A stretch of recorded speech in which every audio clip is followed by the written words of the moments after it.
Now,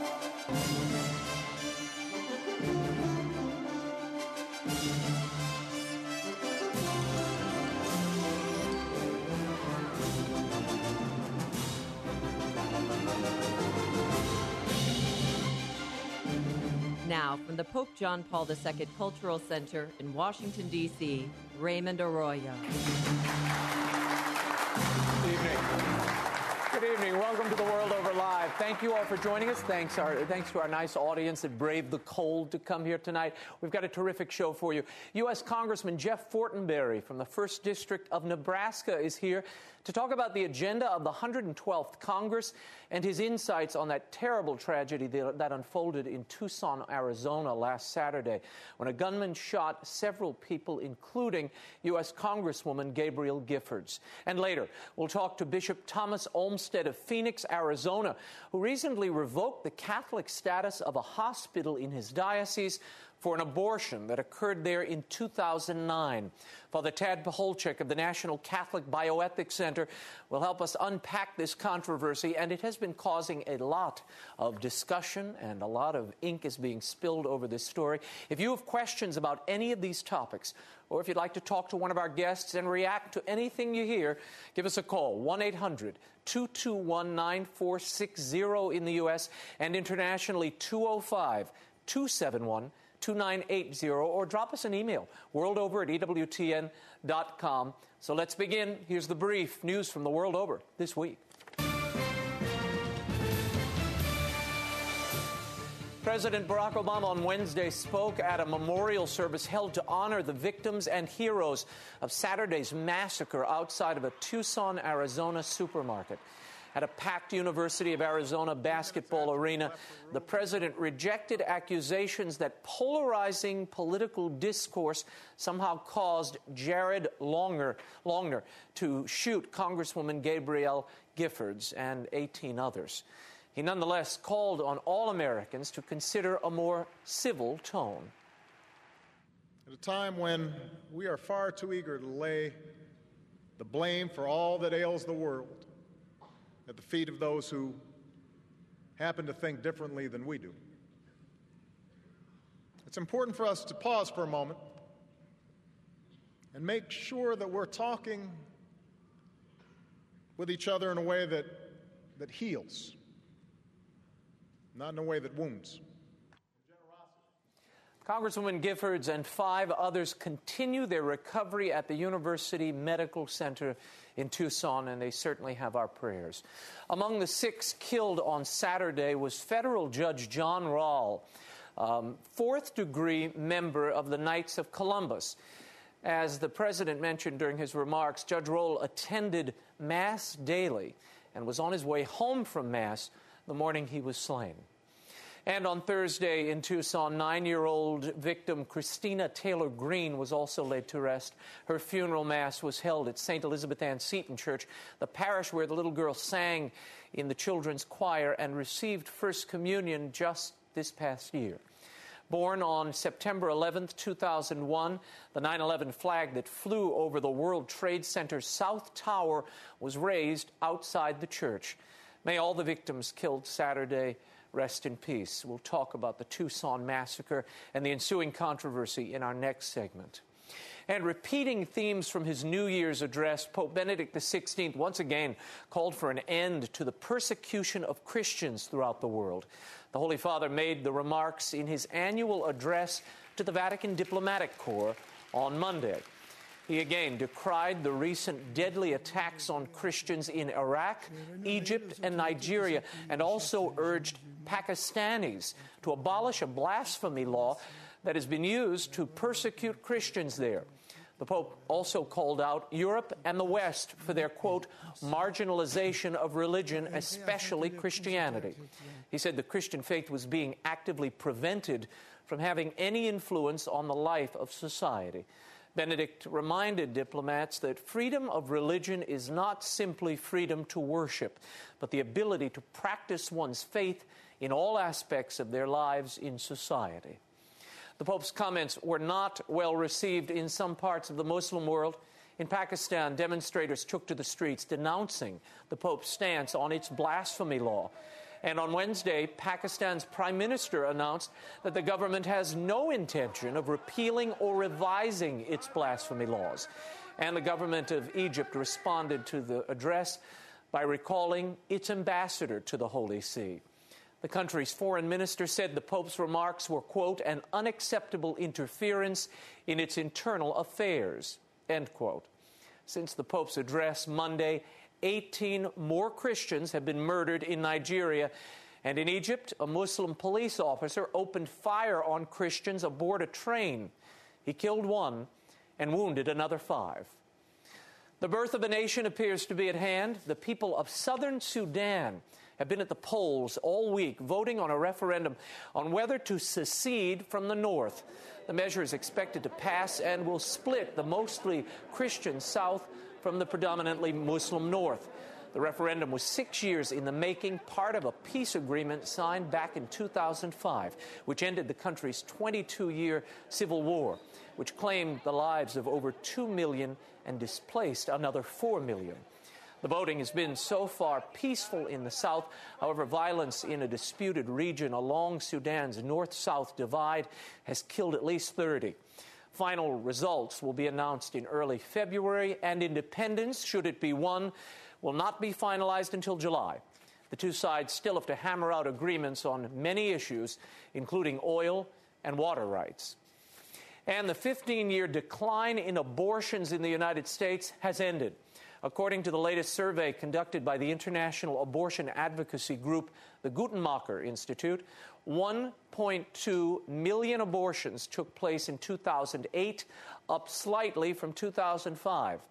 The rate of abortion also edged up. Some other trends in the report: significant increases in chemical abortions, an uptick in the number of large-scale abortion clinics and facilities. And for the first time since 1982, there was not a decline in the number of abortion providers. The survey comes on the heels of a new study that found that 41% of pregnancies in New York City end in abortion. At a press conference this past week, Archbishop Timothy Dolan called the number downright chilling. He was joined by other religious leaders in New York City who vowed to work together to reduce the number of abortions. More on this topic and what's being done about it at the federal level in our next segment. And finally, the beatification of Pope John Paul II appears to be just around the corner. On Tuesday, a panel of cardinals of the Congregation for the Doctrine, or the Cause rather, of Saints, voted to recognize a reported miracle attributed to the intercession of the late Pope. The recognition of a miracle is a necessary step in the beatification process. Teams of theologians and medical experts had already investigated the case involving a French nun, Sister Marie Simon Pierre. In 2005, she was inexplicably healed from Parkinson's disease, the same disease from which Pope John Paul II suffered. The Vatican has not offered any official comment on the matter and is not expected to do so until Pope Benedict gives his final approval. Some reports suggest that that could happen as soon as Friday, and there are preparations already underway to move the Pope's body from the lower crypt into the Basilica of St. Peter's. We will keep you posted on this story. And if you're planning a trip to Washington, why not come attend the World Over? Thursdays at 8 p.m. Eastern, just drop us an email at worldoverdc@yahoo.com, and we'll reserve a seat for you. When we return, Congressman Jeff Fortenberry on the work of the new Congress, the tragedy in Tucson, and how it's being received on Capitol Hill. The World Over Live continues in a moment. Stay right there.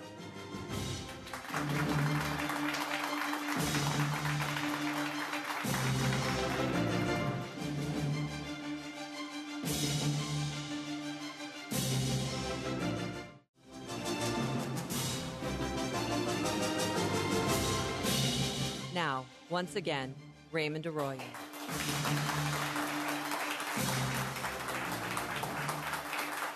Welcome back to the World Over Live. New leadership of the House of Representatives took the reins of power last week here in Washington. Amid much fanfare, the 112th Congress was inaugurated last week, and Republican John Boehner took the gavel from Nancy Pelosi to become the next Speaker of the House. Only days following what was a hope-filled week, a terrible tragedy occurred in Arizona. An obviously deranged 22-year-old man went on a shooting spree at Congresswoman Gabrielle Giffords' event in Tucson, critically wounding Giffords, killing 6 others, and wounding 19. A political blame game has ensued, and congressional work has been delayed. To give us his insights on this tragedy and the congressional agenda is Congressman Jeff Fortenberry from Nebraska's 1st District. Congressman Fortenberry, welcome back to the program. Thank you, Raymond. Pleasure to be with you. As a congressman, I'd like to get your thoughts on this tragedy in Tucson and how you and your colleagues are absorbing this news. It's shocking. We're all deeply grieved. Gabrielle Giffords was a person who had a very warm and inviting presence. She wasn't one of these members of Congress who used very vigorous rhetoric, presented herself very well. I didn't know her very well, but many colleagues had close friendships with her and were very endeared by her presence. In fact, just last week, we were all sworn into the 112th Congress. Right. My family had actually walked with her as she was near us when we were all greeting the new Speaker, John Boehner. So she was very affable and seemed to be a very caring person. And I think that adds doubly to the shock of this because for someone like that to be targeted for assassination, and that's what this was, is deeply disturbing. It doesn't appear, I mean, there is a lot of talk that this was, initially there was a lot of talk, this is politically motivated, the guy was driven by politics. It now, from the reportage, he didn't listen to talk radio. He wasn't particularly informed. I mean, Mein Kampf and Stalin were his favorite, books and author. So it doesn't seem that was the linkage here, or was it? Well, I think there are 2 issues. One is the media immediately went to that narrative and tried to start unpacking that, and that's problematic to suggest that there was some direct political linkage to the shooting. However, he did target a member of Congress. He had apparently been involved or had a letter from her earlier, and something in his mind was compelled by politics, obviously, to do this. Now, with that said, I think that to make a direct correlation to the sort of the volatile political rhetoric that's out there and the aggressiveness of debate is a real stretch, and I don't think that's appropriate. Yeah. However, I think we do need to have a discussion about civility and tone and decency and elevating debate so that we're talking about good things and trying to focus on the permanent things that can be uplifting for society, and that's been lost from politics. Yeah. I mean, the thing that I thought was missing from all this discussion, you have an isolated individual, obviously has some psychological issues, mental issues, but what about the contributions of pop culture, corrosive television programs, horrible music, these violent video games that people are now spending huge swaths of their day absorbing and taking part in, and these are very interactive, where they're shooting and maiming and beheading. And are we seeing another casualty of the kind of pop youth culture that so many young people find themselves involved in today? I think so. I think we're living in a culture of self-destruction. And there's dangerous subcurrents of this on the internet and other places as people who are disconnected from authentic community and may have psychological or physiological issues to begin with, and that tips them into behaviors that are nihilistic, and then, of course, that's projected on others. It's real ironic. In some cases, there's an attempt to find oneself by projecting violence on others and then doing violence to the self as well. And this is doubly tragic for us in Nebraska in that we just endured a school shooting where a school administrator was killed and the young man went outside and took his life a little while later. Again, not knowing how to work out properly the angst that was in his heart, a disconnection from authentic community, and that's very disturbing. There's clearly something here. This should have been the narrative that the media went to versus the political narrative. I don't think it's unfair to talk about the political climate and maybe the contributing factor, but it's all a part of a volatility of everything society. Gets rammed through this political prism that I think is A, not instructive, and B, counterproductive often, because it further divides rather than helps us understand things, as a group. Let's talk about the memorial service. Now, the memorial service was designed to sort of bring everyone together. First off, why do you think the decision was made not to have this in a church or a house of worship, but in a basketball arena? Was the setting appropriate for a memorial service? I actually had not reflected on that, and that's a very good question. I think it gives a little bit of insight into the secular nature and the way in which we approach these tragedies now, as though to accommodate everyone, we're somehow excluding the spiritual dynamic. Interesting point. I had not thought through that. I want to play a little clip for you. This is President Obama from his speech, and we can talk about the optics of this, the way it looked, the way it sounded, and the ultimate impact of this. Roll the tape. If this tragedy prompts reflection and debate, as it should, let's make sure it's worthy of those we have lost.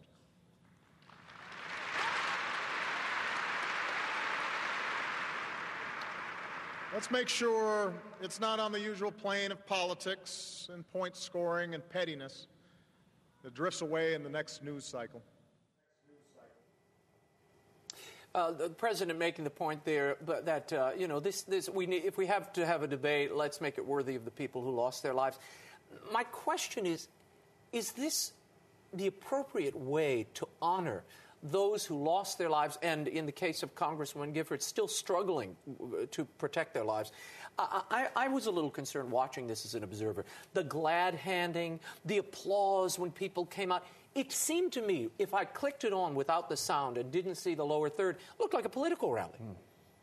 Your thoughts? Well, again, there's two issues. One is the media immediately went to the correlation to the political environment. Now, with that said, though, I think the political trash talk and the cultural degradation that is out there are contributing to an era in which we're lacking civility and lacking decency, and we are not focused on the formative ideas that bring about goodness and a focus on the permanent things that last and give true hope by affirming people within authentic community. And I think politics does contribute to an environment like that and participates in this cultural degradation. I think you see this in the low respect that people have for Congress, unfortunately. And this is a venerable institution. We live with a system of government that is built on solid philosophical principles that uphold the inherent dignity of all persons. This is the kind of language that we should be focused on as leaders in society. You should in the media, I should in politics. So I don't think it's unfair to talk about the lack of civility and tone in politics, but I think it was a stretch to correlate this to an act of a desperate person too directly. I want to go to the phones. Rita from Ohio is calling in. Go ahead, Rita. What's your question for the congressman?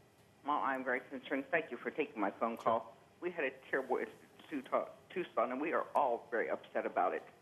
But Congress decided not to do any voting this week.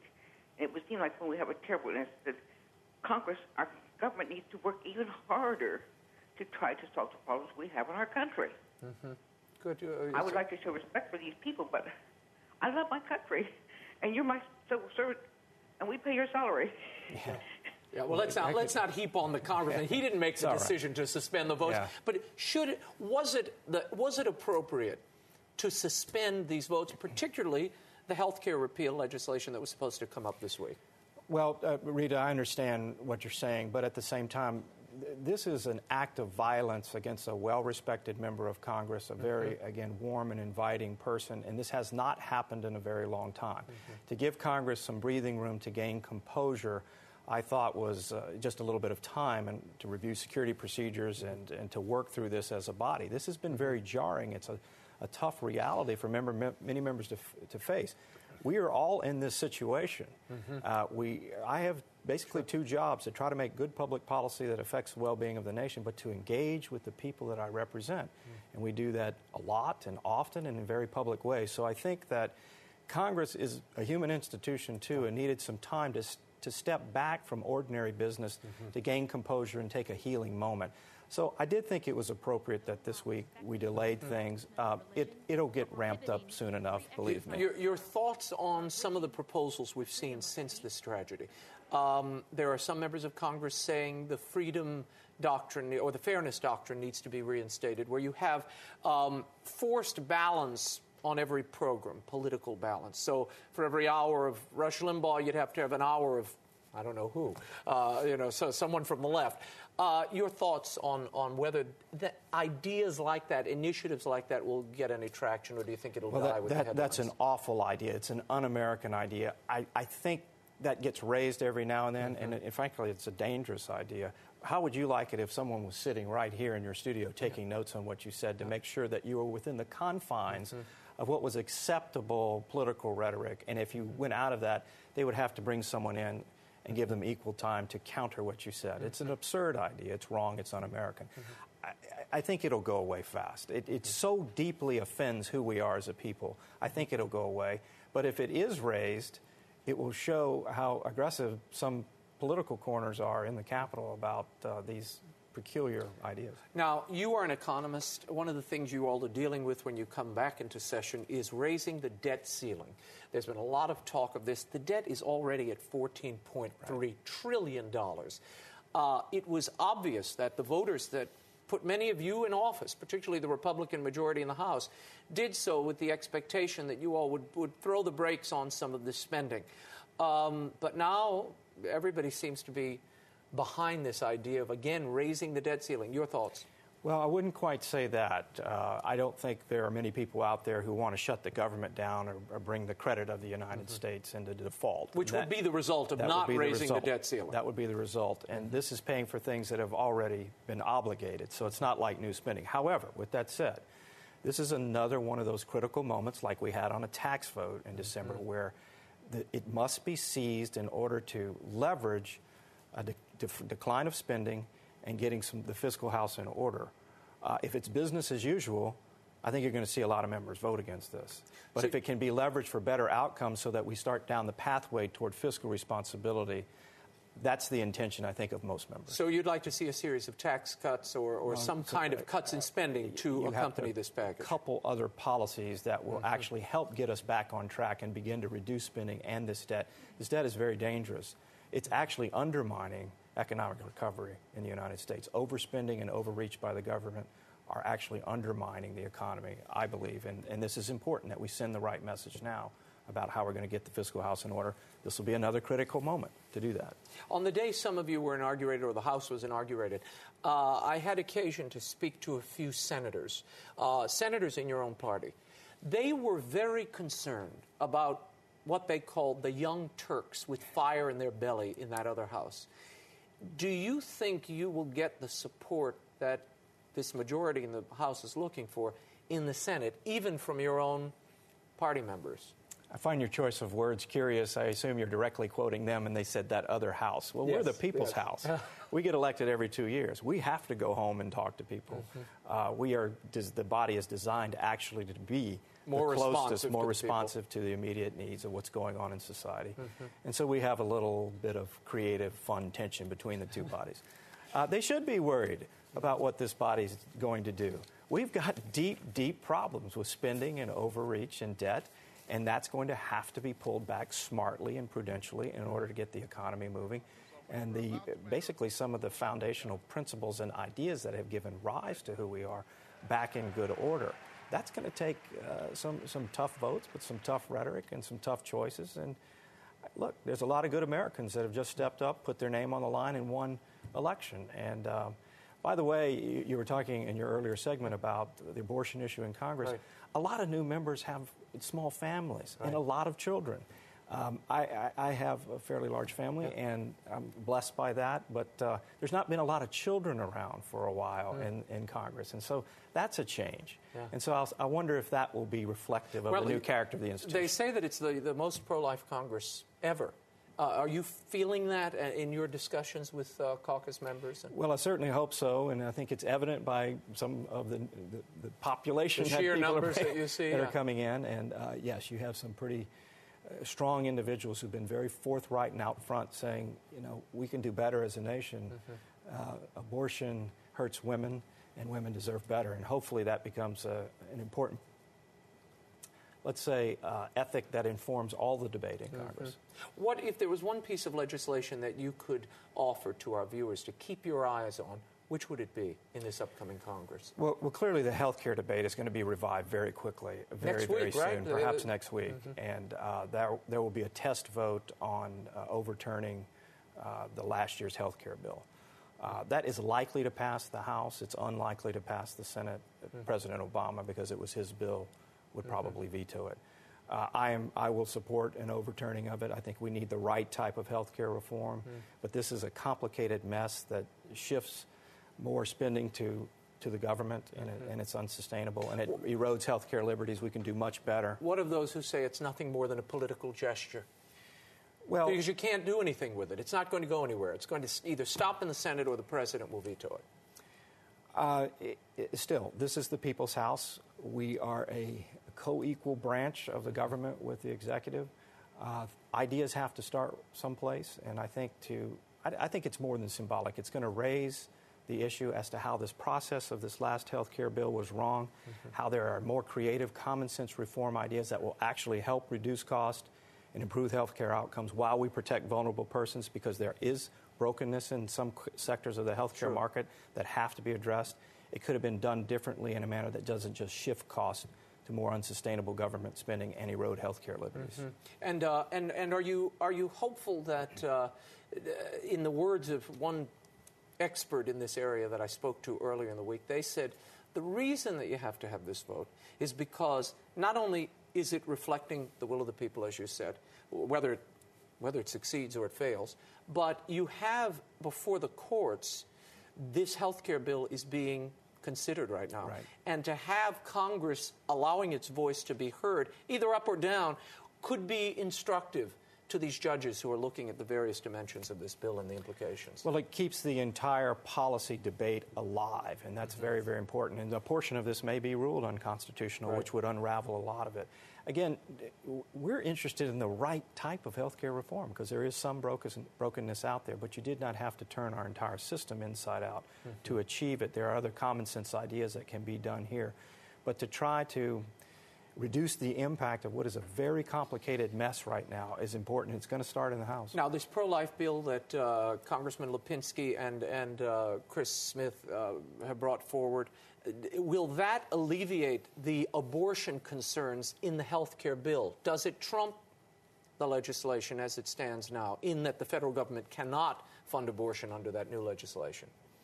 Well, this is a very important piece of legislation because it would permanently codify what has had to happen year after year in what's called an appropriations vote that keeps an amendment to the spending process alive.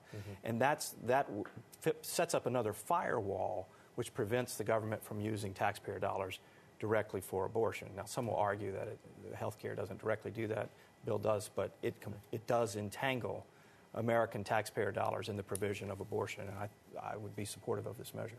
So we'll see what happens. Congressman Jeff Fortenberry, thank you so much for being here and for Raymond. all you do, and we'll be in touch with you in the coming days. Thanks so much. Thank you. For more on the work of Congressman Fortenberry, you can go to his website.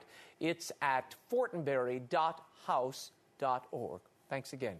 When we return, we will .gov. I'm sorry. It's fortenberry.house.gov. When we return, a nun has been excommunicated and a hospital stripped of its Catholic identity over an abortion. Up next, Bishop Thomas Olmsted of Phoenix and Father Tad Pacholczyk will explain what really happened in this controversial case. The World Over Live continues in a moment, and we'll take your questions. Stay right there.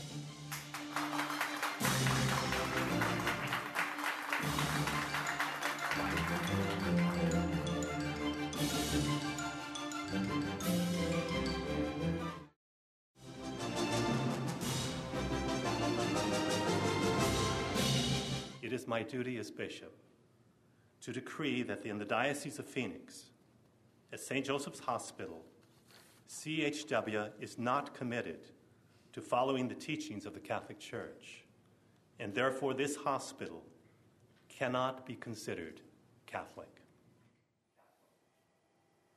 That is Bishop Thomas Olmsted as he revoked the Catholic identity of St. Joseph's Hospital in Phoenix a few weeks ago. The case revolves around an abortion that took place at the Catholic hospital in 2009. The hospital administrator, Sister Margaret McBride, was also excommunicated for approving the abortion. The facts in the case are complex. A 27-year-old pregnant mother suffering from pulmonary hypertension is hospitalized. The hospital then makes the decision that the best way to save her life is to abort her child, a violation of Catholic teaching. Since Bishop Olmsted's announcement, critics have derided his decision and challenged his actions. To clarify what happened and offer his perspective, we're joined via phone by Bishop Thomas Olmsted of Phoenix. Bishop Olmsted, thank you for joining us. We're hearing from so many quarters about this case.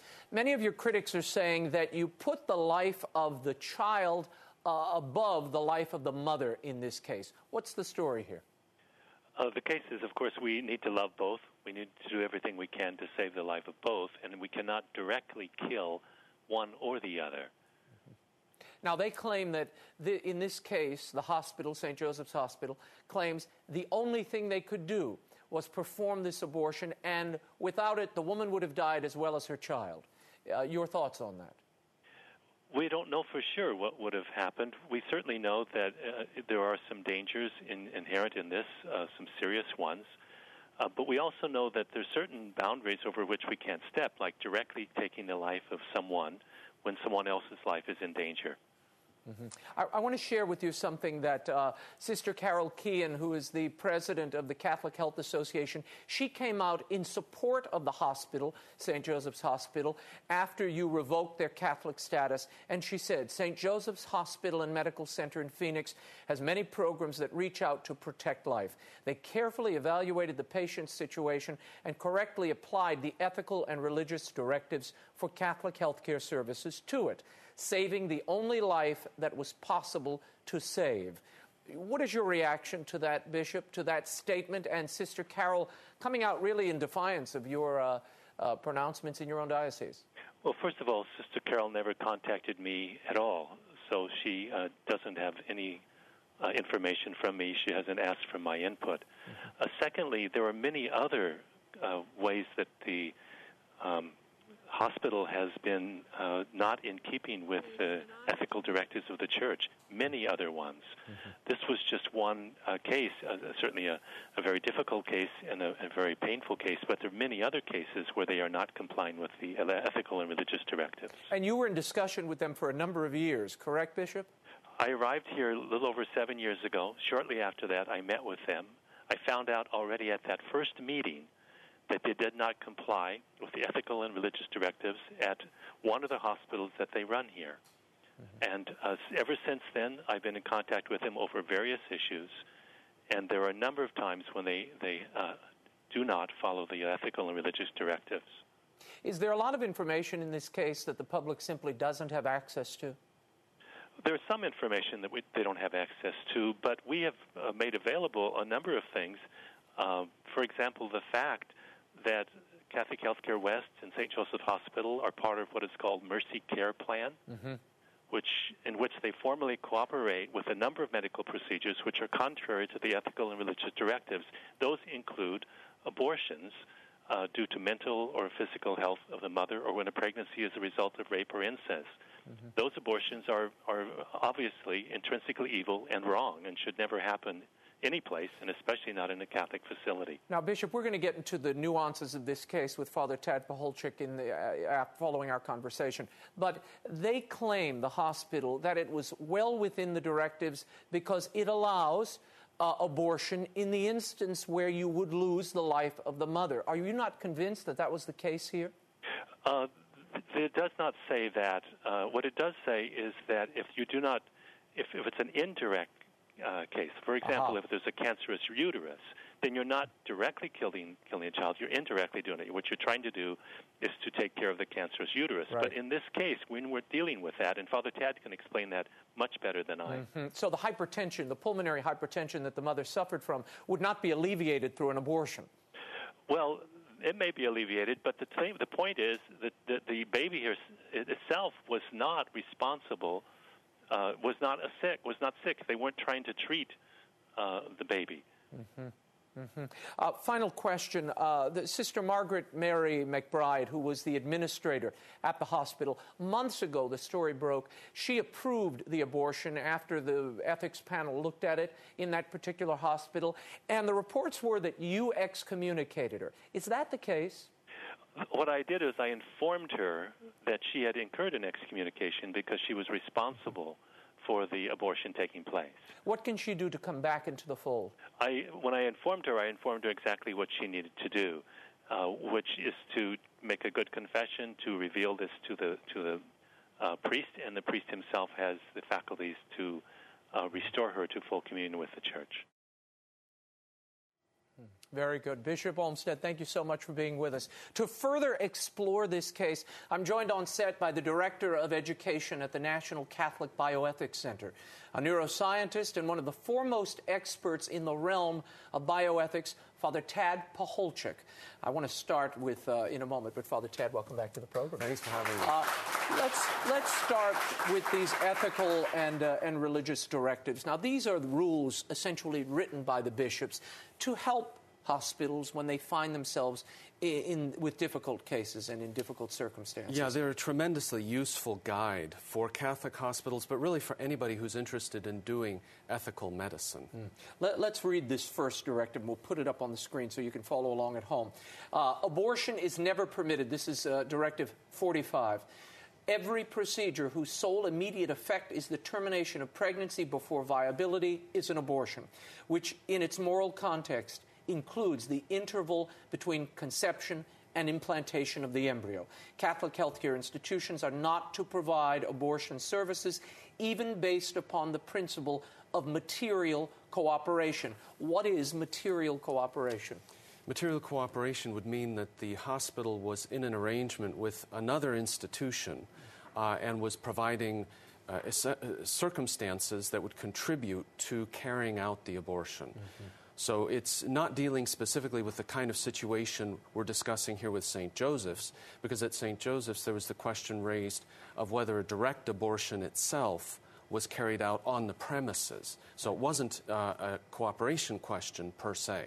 Okay. Let's talk about the directive that both the Catholic Hospital West, the Catholic Hospital Association, and St. Joseph's all say they were acting under, and that this is the directive that gives them permission to do what they did, mainly allow this woman who was suffering to have an abortion. It says, operations, treatments, and medications that have as their direct purpose the cure of a proportionately serious pathological condition of a pregnant woman are permitted when they cannot be safely postponed until the unborn child is viable, even if they result in the death of the unborn child. Does this case comply morally with that directive? Well, the fine details of this case, certain elements of them have not been made public. For example, what precisely was the type of abortion that was carried out here? Was it a D&C? Was it a dismemberment type of abortion? Those kinds of details, even we who were very closely working with the bishop on this issue, we were not privy to some of these medical details. But they said they did it to save the woman's life. Do you believe that? Yes, I do believe that that was the motivation that drove that decision. The question, though, that you're asking is, in this specific case, can we immediately say that this applies or not? And unfortunately, the specifics are not present to us to be able to conclusively say one way or the other. What we can say is that when an individual has pulmonary hypertension, if a decision is made to terminate that pregnancy prior to viability, when there is knowledge that that action is going to cause the death of the child, this would not represent an instance of a valid application of that principle, the principle of double effect. And I've read several articles on this, consulted with some Catholic physicians. There was a great article by Gerald Nadal, who's a physician, Gerard Nadal, rather, and he said that the hospital did not do everything at its disposal, medically speaking, to treat the disease before rushing to this terrible procedure. I suspect if you ask the hospital, they might dispute that. And this is exactly one of the problems, that we don't know the precise series of steps that were taken to treat this woman. Those facts have not been made public. And his point that you're emphasizing, Raymond, is a very important one, because there are very extensive studies that indicate that if you treat women with pulmonary hypertension who are pregnant and treat them in such a way that you attempt to carry the pregnancy to the point of viability where you could then do a C-section, you have very high success rates. There was a study out of Britain just this year where they looked at 9 patients. All 9, both the mother and the child, survived. I want to play this bite from Bishop Olmsted. This is also from his press conference a few weeks ago. Listen to this. In this case, the baby was healthy, and there were no problems with the pregnancy. Rather, the mother had a disease, that needed to be treated. But instead of treating the disease, St. Joseph's medical staff and ethics committee decided that the healthy 11-week-old baby should be directly killed. This is contrary to the teachings of the Church. Now, but the hospital says, and Sister Carol and all others have echoed, we saved the life we could save. What's wrong with that? Well, the issue here is that you indeed have two lives that are at play. And in order to save one, you can never take a step that would involve directly killing the other. You couldn't kill the mother to save the baby, nor could you kill the baby to save the mother. Any direct action in that fashion, I mean, this is a very bright line that our tradition has always recognized, and really all of medicine, going back to Hippocrates and the Hippocratic Oath, has safeguarded. The bishop is emphasizing here that there was a pathology, but the pathology itself was not addressed. In other words, this high blood pressure in her lungs was not treated directly by the termination of the pregnancy, by doing this intervention. What happened was you unloaded a little bit of the burden that had been placed on her system, but the pathology was still there even after you did this. So it was not a curative intervention that was being directed here on behalf of the mother. I want to go to the phone. This is Carmel from New York. Go ahead, Carmel. What's your question? Hi, I have a question for Dr. Tad. And my question is, we haven't heard anything about this woman's condition and what kind of treatment she would have received. A lot of women have toxemia during pregnancy. A lot of women in my family have had it. And we've all been successfully treated and come to full term with the babies. And both of us, were absolutely fine. Now, they're not saying what treatments this woman received from the doctors. And if they're not saying it, then I suspect maybe there wasn't any treatment, and that's why they're not saying it. My other question is, why is Sister Carol Keehan being allowed to remain in her post as, the administrator of CHA if she's so adverse to the bishops and the directors of the church? Why don't they remove her? Okay, Carmel, thanks. Yeah, that's a good question. Your first question about treatments that are available and how often when there are difficulties in pregnancy, it is possible to find a resolution. And actually, pulmonary hypertension is a good example of that. I have asked a number of OBGYNs directly, how often do you have a case where you have the life of the mother versus the life of the child? And they say that kind of case is virtually non-existent. With the kind of technology that we have now, it just never arises. Now, I think we have to really sort of push it, though, and say, well, what if it did arise and you had a genuine case where both were going to perish? What kinds of interventions could be allowed? Well, again, only those that are directly curative for the pathology. You could never target the child directly. But if accidentally or by a byproduct of a treatment the child died... Let's say the woman has cancer and you have to give her high doses of chemotherapy because otherwise both mother and child will die. You give her the high doses of chemo and the child dies inadvertently, unintentionally because of that.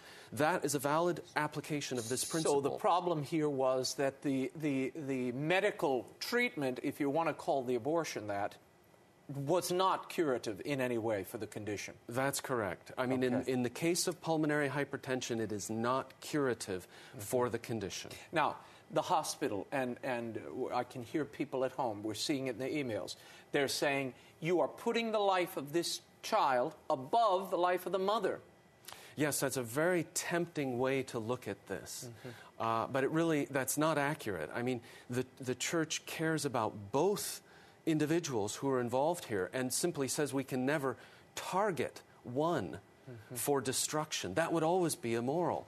There are some cases, we have to remember, medicine can't solve everything. I think sometimes we approach this with the idea that we can resolve every difficulty.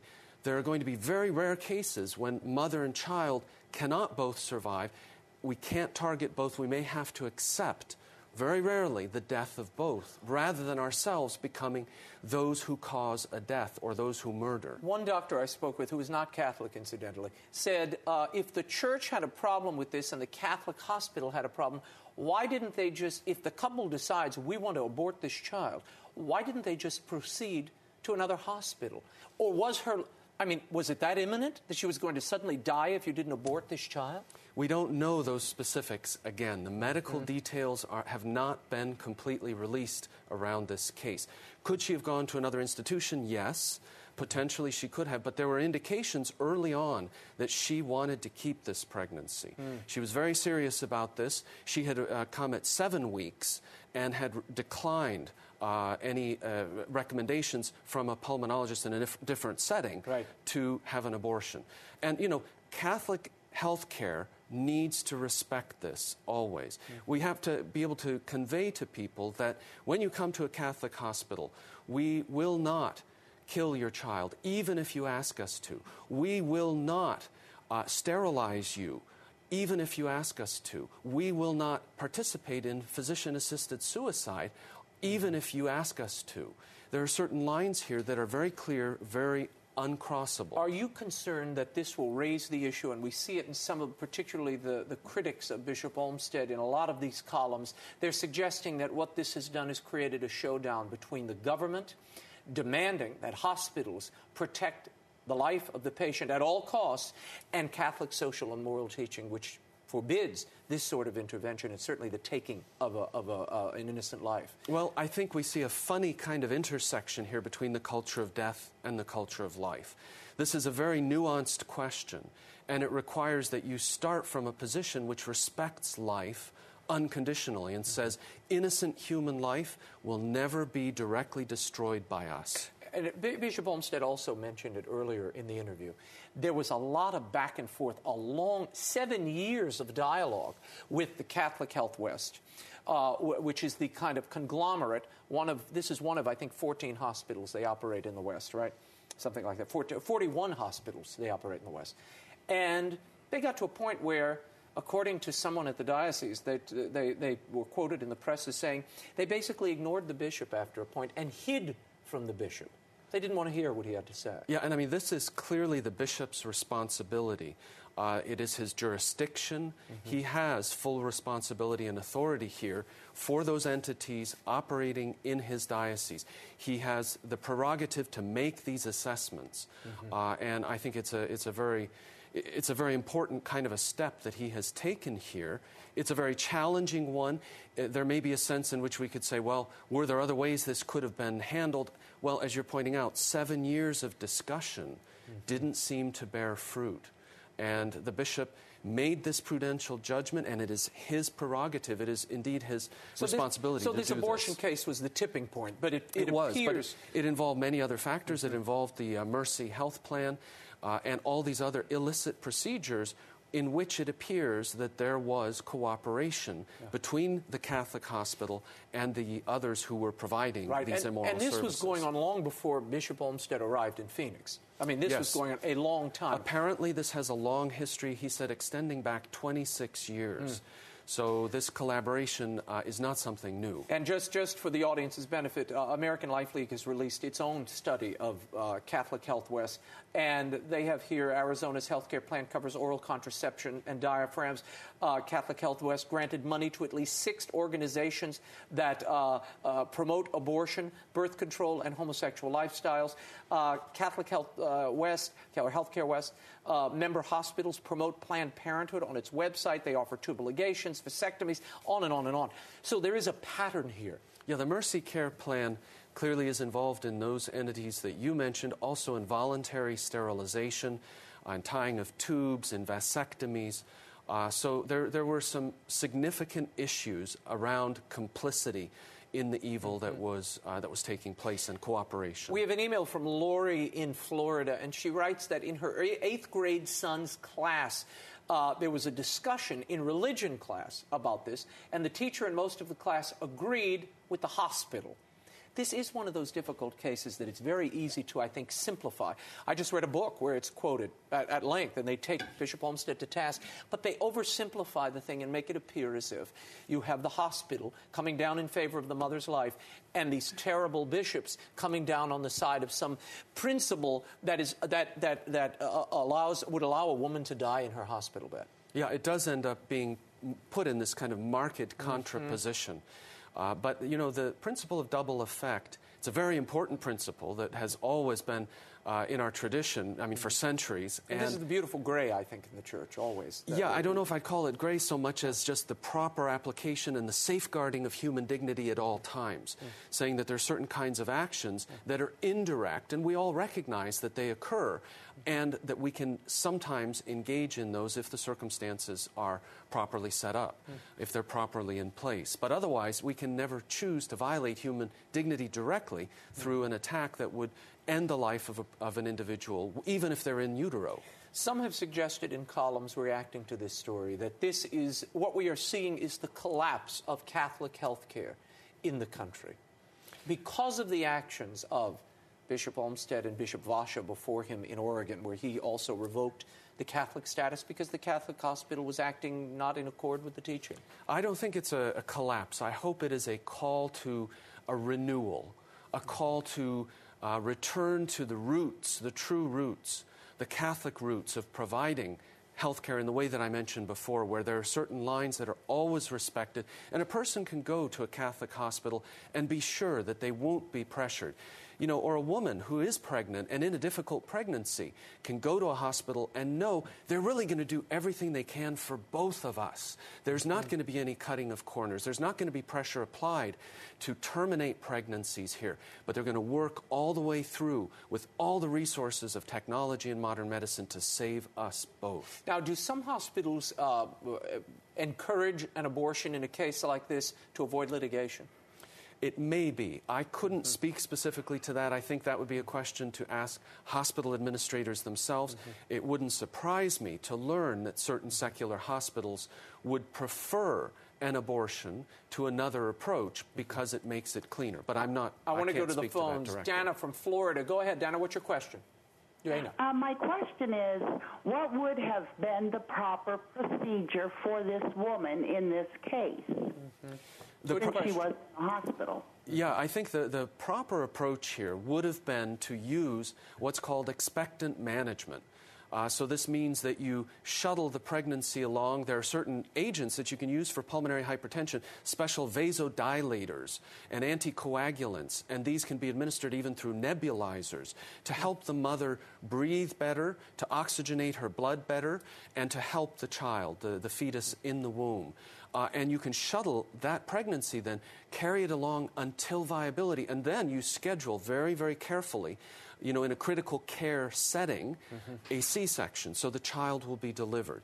This is the study that I was referring to from Britain, and it worked effectively in all of the cases where the women indicated that they wanted to carry the pregnancy across that boundary. Well, thank you for shedding such light on a very confusing and hotly contested decision. Father Tad, always great to see you. For more on Father Tad's work and for lots of great information on the entire range of bioethical concerns, visit the National Catholic Bioethics Center website at ncbcenter.org. Very enlightening website and always a great guest. Thank you, Father. Well, that's all the time we have. Until next week, you can find updates and the occasional commentary by following me on Twitter at twitter.com/Raymond Arroyo or on my Facebook fan page. I keep you updated on what's coming, as well as provide some extra insights into what we discuss on the program. And the only Catholic fully dramatized audio Bible available anywhere is my latest project. It was a huge hit at Christmas, the Truth and Life Dramatized Audio Bible. Go to RaymondArroyo.com. There's a banner up top which will take you to a place to order it and give you more information. It's something you should treat yourself and your families to. Until next week, we'll be scouting the world over for all that is seen and unseen. On behalf of the staff and crew of EWTN News, I'm Raymond Arroyo. Thanks for watching. We'll see you next time. Bye now.